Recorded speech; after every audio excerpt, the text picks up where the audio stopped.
প্রিয় দর্শক, স্বাগত জানাচ্ছি আজকের আলোচনায়। আগামী বছরের ফেব্রুয়ারিতে দেশে সাধারণ নির্বাচন অনুষ্ঠিত হবে। প্রধান উপদেষ্টা জাতির উদ্দেশ্যে ভাষণ দিয়ে একই দিনে গণভোট এবং জাতীয় সংসদ নির্বাচন আয়োজনের কথা বলেছেন। এই নির্বাচনকে ঘিরে এর মধ্যেই নানা উত্তেজনা তৈরি হয়েছে এবং নানা বক্তব্য বিভিন্ন দলগুলোর পক্ষ থেকে দেওয়া হচ্ছে। বিএনপির পক্ষ থেকে সরকারের এই উদ্যোগকে স্বাগত জানানো হলেও আন্দোলনের অন্যতম শরিক জামাত ইসলামী তাদের জোট ৮ দলীয় জোটের সংবাদ সম্মেলন করে তারা এই ঘোষণা, প্রধান উপদেষ্টার ঘোষণাকে নিয়ে তাদের বক্তব্য উপস্থাপন করে বলেছে এটি একটি নতুন ফাঁদ। একই দিনে জাতীয় সংসদ নির্বাচন এবং গণভোট আয়োজন এটিকে ফাঁদ হিসাবে জামাত ইসলামের পক্ষ থেকে বলা হচ্ছে এবং প্রশাসনের ভূমিকা নিয়েও তারা প্রশ্ন তুলেছেন। জামাত ইসলামের পক্ষ থেকে ৩ জন উপদেষ্টার পদত্যাগের কথাও জানানো হয়েছে। যারা পদত্যাগ করতে হবে তারা নিরপেক্ষ নন।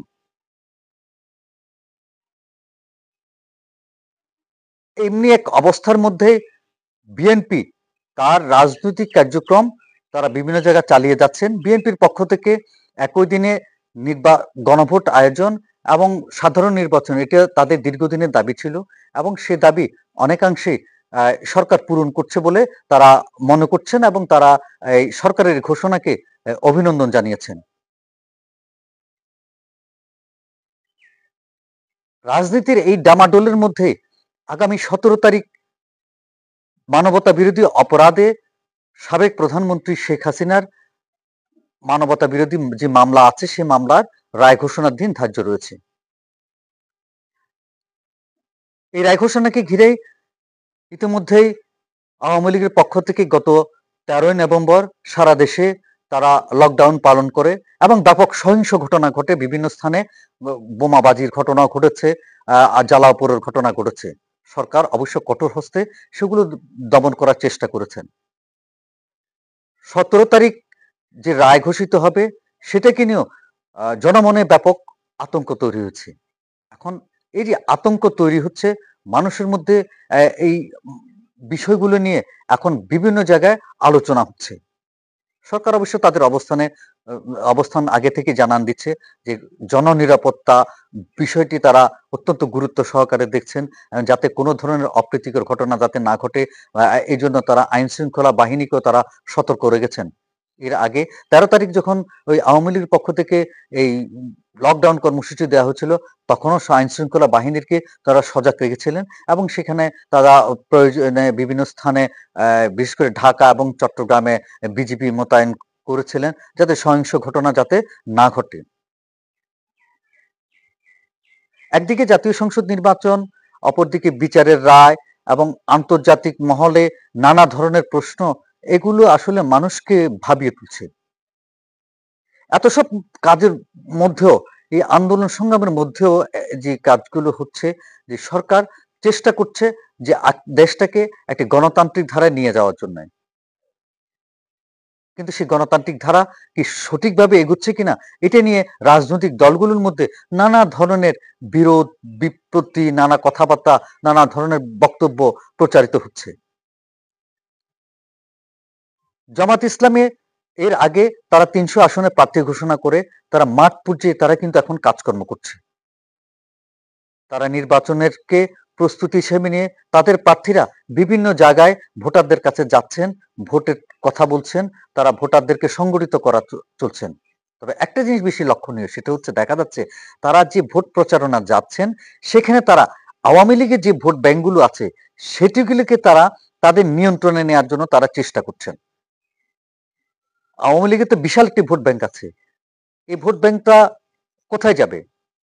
প্রধান উপদেষ্টা এর মধ্যে বলেছেন যে আগামী নির্বাচনে আওয়ামী লীগ অংশগ্রহণ করার কোনো সুযোগ নেই। ব্রিটিশ মন্ত্রীর সাথে কথা বলার প্রসঙ্গে তিনি বলেছেন যে যেহেতু দলটি কার্যক্রম নিষিদ্ধ আছে সেহেতু এই দলটি আগামী নির্বাচনে অংশ নিতে পারছে না। আওয়ামী লীগ যদি নির্বাচনে অংশ নিতে না পারে তাদের ভোটাররা যাবেন কোথায়? তাদের ভোটারদেরকে আকৃষ্ট করার জন্য জামাতের পক্ষ থেকে নানাভাবে উদ্যোগ নেওয়া হচ্ছে এবং গ্রামে গ্রামে, পাড়ায় মহল্লায় তারা আওয়ামী লীগ সমর্থক যারা ভোটার আছেন তাদেরকে এই বোঝানোর চেষ্টা করছেন, তাদেরকে তাদের যাতে ভোট দেয়, তারা যাতে তাদের সমর্থনটা আদায় করতে পারে, সেই কাজগুলো তারা করে যাচ্ছেন। এখানে শুধু ক্ষান্ত জামাত ইসলাম করছে এমন না, বিএনপিও তার রাজনৈতিক কৌশল তারা পাল্টিয়েছে। এই যে দলের মহাসচিব মির্জা ফখরুল ইসলাম আলমগীর, তিনি একজন সম্মানী ব্যক্তি, তিনি প্রাজ্ঞ রাজনীতিবিদ, বর্ষিয়ান রাজনীতিক, এবং এই রাজনীতিক তিনি তার নির্বাচনী এলাকায় বলেছেন যে ক্ষমতায় গেলে আওয়ামী লীগের নেতা কর্মীদের নামে যেসব মামলা মোকদ্দমা আছে তারা সেটি তুলে নেবেন। পরে অবশ্য তিনি ভিন্ন ব্যাখ্যাও দিয়েছেন, কিন্তু তিনি তো বলেছেন যে এই আওয়ামী লীগ নেতা কর্মীদের নামে যে মামলা মোকদ্দমাগুলো হচ্ছে বা হয়েছে, যে হয়রানিমূলক হয়রানি, তারা সেগুলো তুলে নেবেন।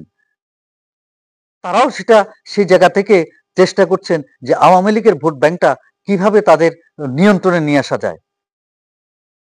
দলের স্থায়ী কমিটির আরেক সদস্য আমির খুসরু মাহমুদ চৌধুরী, তিনি একটা সভায় গতকালকে বলেছেন যে রাজপথে আন্দোলন দমানো বা অন্যের মিছিল মিটিং এই বাধা দেওয়া, এটি কিন্তু বিএনপির কাজ না, এটা আইন শৃঙ্খলা বাহিনী যারা আছে তাদের কাজ।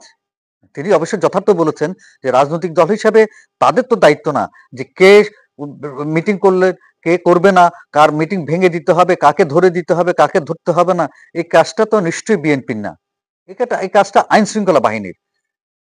ফলে এখন সবার নজর কিন্তু ওই আওয়ামী লীগের ভোট ব্যাংকের দিকে। আমরা যদি একটু পেছনের দিকে তাকাই তাহলে দেখা যাবে যে আওয়ামী লীগের যে গত ৩টে নির্বাচন বাদ দিয়ে যদি আমরা এর আগে নির্বাচনগুলোর কথা ভাবি, ৯১ সালে নির্বাচন, ৯৬ নির্বাচন, ২০০৮ নির্বাচন, এই নির্বাচনগুলোতে আওয়ামী লীগের গড়ে ৪০ থেকে ৪২% ভোটার বা ভোট তারা পেয়েছে। আমরা যদি বিতর্কের খাতিরে ধরেও নিই যে ৪০% বা তার নিচের অংশ যে আওয়ামী লীগের ভোটার রয়েছে, তাহলে এই ভোটগুলা কোথায় যাবে? এই ভোটাররা কাদেরকে ভোট দেবেন? এই ভোট ব্যাংক নিয়ে এখন হচ্ছে টানাহেঁচড়া, কি জামাত ইসলামে সেখানে যাবেন নাকি বিএনপি সেই ভোট ব্যাংকগুলো রক্ষা করবেন? এটা হচ্ছে এক ধরনের প্রতিযোগিতা, তাদের মধ্যে স্নায়ু যুদ্ধ চলছে। আর এই বিষয়গুলোকে কেন্দ্র করে তাদের মধ্যে এক ধরনের উত্তেজনা চলছে, যে ঠান্ডা লড়াই, বিএনপি জামাতের মধ্যে ঠান্ডা লড়াই চলছে। জামাতের পক্ষ থেকে সরকার যে ঘোষণা করেছে একই দিনে গণভোট এবং জাতীয় সংসদ নির্বাচন, এটিকে তারা ফাঁদ হিসেবে মনে করছেন। তারা মনে করছেন যে এখানে যারা এই গণভোট যেটি আয়োজন করার উদ্যোগ সরকারও রয়েছে, যে জুলাই সনদ যে গণঅভ্যুত্থান হয়েছিল, যে চেতনার ভিত্তিতে গণঅভ্যুত্থান হয়েছিল, সেই চেতনাকে ধারণ করে জুলাই সনদ যে রচিত হয়েছে, সেই জুলাই সনদের যে আকাঙ্ক্ষা সেটি ব্যাহত হতে পারে গণভোটের, যেটি সংসদ নির্বাচনের সাথে হবে। কারণ প্রার্থীরা সবাই ব্যস্ত থাকবে তাদের মার্কার প্রার্থীদেরকে নির্বাচিত করতে। তো প্রার্থীদেরকে যদি মার্কা নেই প্রার্থীদের, তখন গণভোটের অবস্থাটা কি হবে? আবার জয়নাল আবদিন ফারুক, তিনি তো একটা সবাই বলেছেন যে নার পক্ষে ভোট দেওয়ার জন্য। এখন এই নার পক্ষে যদি ভোটটা বিএনপির পক্ষ থেকে প্রচারণায় যায়, তাহলে জুলাই সনদের ভবিষ্যৎটা কি হবে? নিঃসন্দেহে জুলাই সনদ সেটি আটকে যাবে।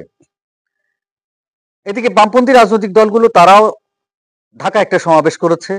তারা ঢাকায় সমাবেশ করে জুলাই সনদ যেটি ঘোষণা করা হচ্ছে, যার ভিত্তিতে গণভোটের আয়োজন কথা বলা হচ্ছে, সেটিকে ভুয়া দলিল হিসেবে আখ্যায়িত করেছেন বামপন্থী রাজনৈতিক দলের নেতা মুজাহিদুল ইসলাম সেলিম।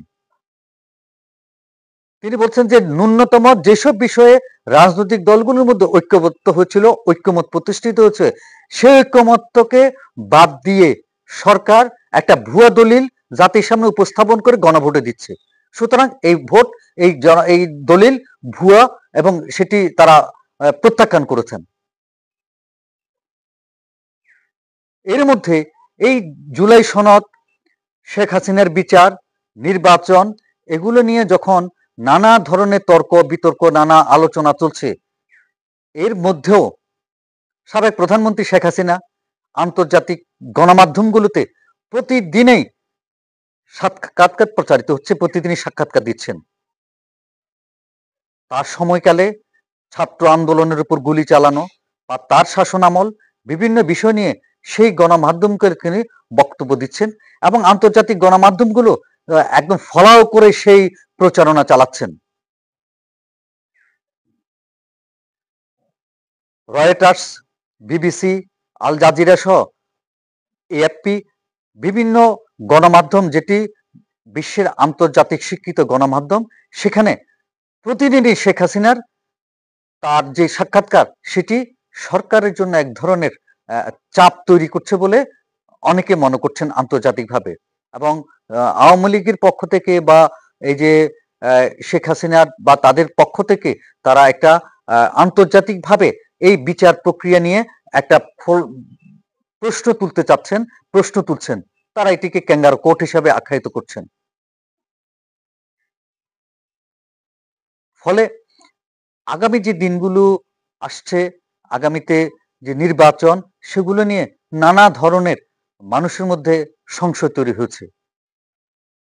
সাধারণ মানুষ, একজন প্রত্যন্ত গ্রামের হাটে বাজারে গ্রামে যখন যায়, সবার একটি প্রশ্ন, নির্বাচন হবে তো? নির্বাচন হবে নাকি? কারা নির্বাচন করছে? মানে মানুষের মধ্যে একটা আস্থার সংকট তৈরি হয়েছে যে নির্বাচন নিয়ে, নির্বাচন হবে না নির্বাচন হবে না, কি হবে, দেশের অবস্থাটা কি হবে, কোথায় যাবে, এরকম একটা পরিস্থিতি সাধারণ মানুষের মধ্যে তৈরি হচ্ছে। কিন্তু নির্বাচন যে হচ্ছে না, নির্বাচন যে না হলে, নির্বাচন যে হচ্ছে, এটা সরকারের পক্ষ থেকে যতভাবেই বলা হোক না কেন, সাধারণ মানুষ সেটিকে আস্থা নিতে পারছে না।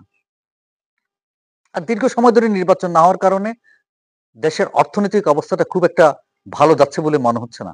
এই যে গ্রামে গেলে গ্রামের মানুষ অথবা হাটে বাজারে যান অথবা অন্য কোথাও গেলে দেখা যাবে যে ভাই বেচা কিনা তো আগের মতো নাই, বিক্রি হচ্ছে না, কাস্টমার নাই, মানুষ কিনছে না।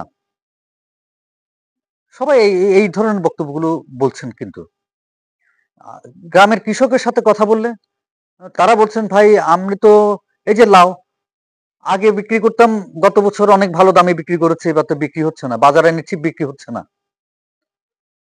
তরি তরকারিও একই অবস্থা। তো কৃষি অর্থনীতি, বাংলাদেশের যে প্রধান জায়গাটি কৃষি অর্থনীতি, সেটি এখন অনেকটা স্থবিরতায় পৌঁছেছে।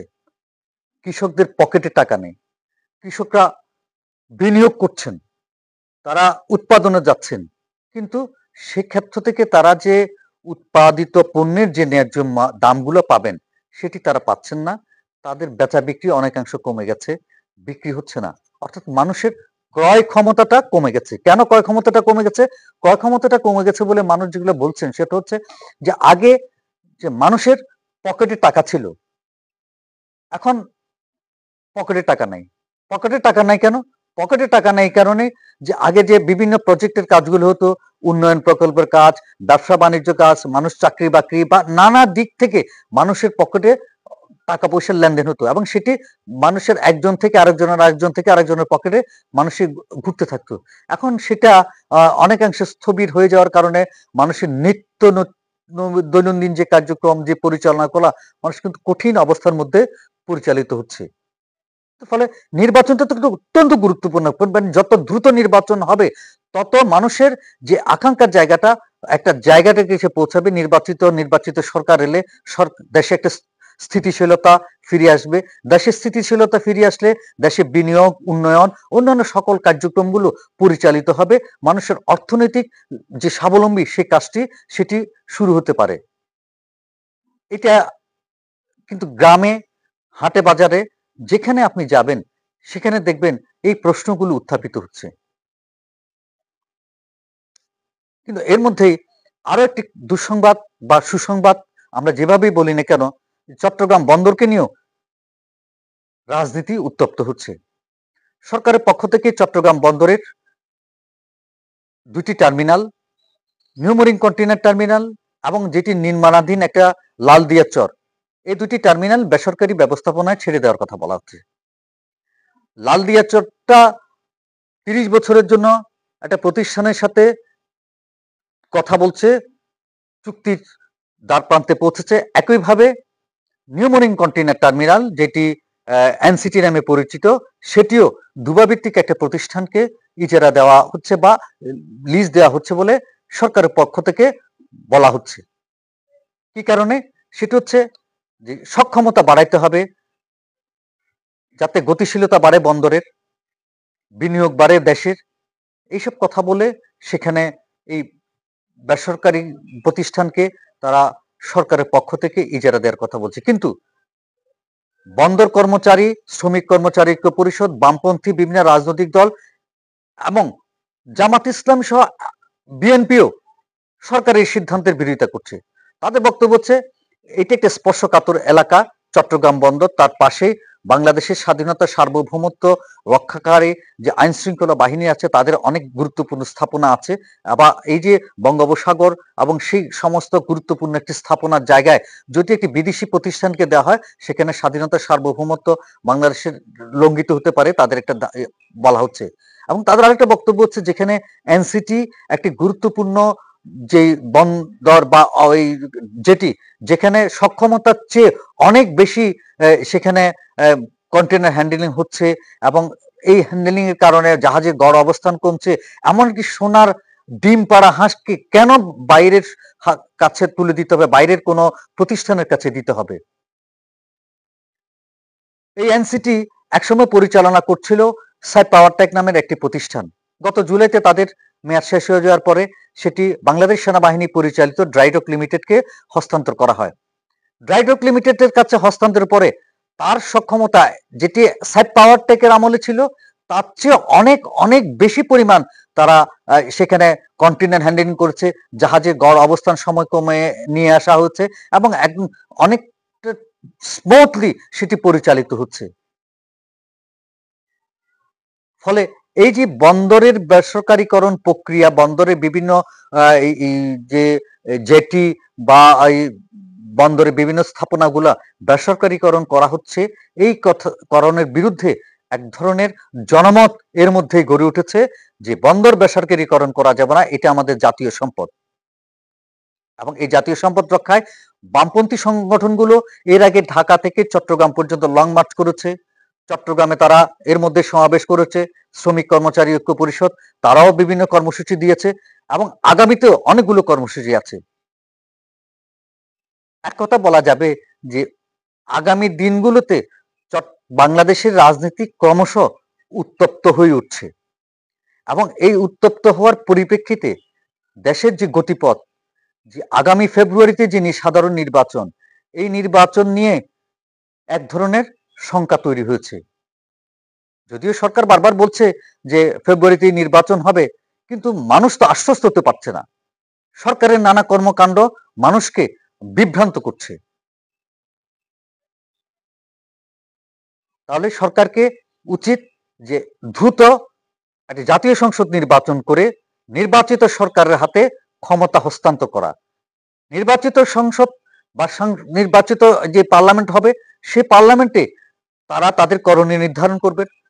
জুলাই সনদের আলোকে সংবিধান সংশোধন থেকে শুরু করে সেই কার্যক্রমগুলো তারা পরিচালনা এগিয়ে নিতে পারবেন। কিন্তু এটাকে জগা খিচুড়ি মার্কা যদি করে ফেলা হয়, তাইলে কিন্তু সরকার এবং জনগণ কারোর জন্য সুখকর কোনো সংবাদ বয়ে আনবে না। আমরা আশা করব সরকার এই ক্ষেত্রে গুরুত্বপূর্ণ ভূমিকা পালন করবেন, যাতে দ্রুততার সাথে নির্বাচন আয়োজন করে নির্বাচিত ব্যক্তিদের হাতে, নির্বাচিত সংসদের হাতে রাষ্ট্রের ক্ষমতা হস্তান্তর করা, সরকার পরিচালনার দায়িত্ব দিয়ে অন্তর্বর্তী সরকার বিদায় নেবেন এবং দেশ সাথে সামনে এগিয়ে যায়। এই কর্মসূচির মধ্য দিয়ে সরকার যাতে দেশকে এগিয়ে নিতে পারে সেরকম একটি পরিবেশ তৈরি করবেন। আজ এ পর্যন্ত। আগামীতে কথা হবে অন্য কোনো বিষয় নিয়ে। সে পর্যন্ত ভালো থাকুন, সুস্থ থাকুন।